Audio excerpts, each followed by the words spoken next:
We're committed to supporting our troops, and we believe the best way to support our troops is to have a mission that is in the best interest of the United States, one that can be fully resourced, and one that will lead to more stability in that region.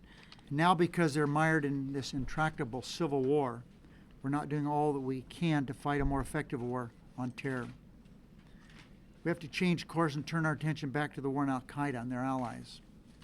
We must fight a more effective war on terror. That's what Congress is demanding. The constant advice we hear from military advisors is that military operations will buy you time, but the decisive acts must be political, economic, and diplomatic.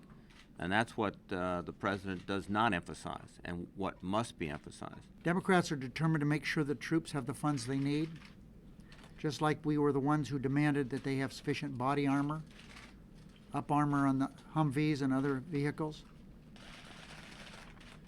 We focused on training and, of course, veterans care. We're also determined to provide the troops a strategy for success. The strategy is finding a political, diplomatic pathway out of Iraq, and I think that will allow us to begin to redeploy our forces. In 120 days, what we need to do is change the direction of what's going on in Iraq.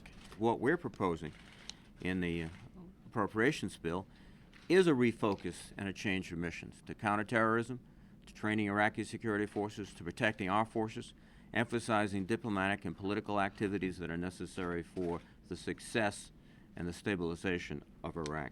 The President is now having to deal with a Congress.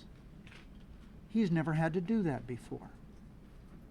The President in the past, he has just done whatever he wanted. He had a big rubber stamp up here in Capitol Hill. Whatever he wanted, they stamped it okay. That's not the way it is now. Things are not okay in Iraq. As the Pope said on Easter Sunday, a slaughter is taking place in Iraq. The Pope further said, nothing good is coming from Iraq. The President must realize that. He has to deal with Congress. We're going to give the President a bill, and it is up to him whether he wants to fund the troops. We have stepped forward way past his steps. And I believe that the approach that we have taken, the approach that we urge on the President, is in the right direction for a new, better strategy to defend this country, to stabilize the region, and also to focus on the real existential threats to the United States.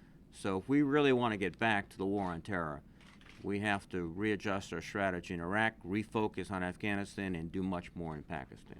American troops are putting their lives at risk every day.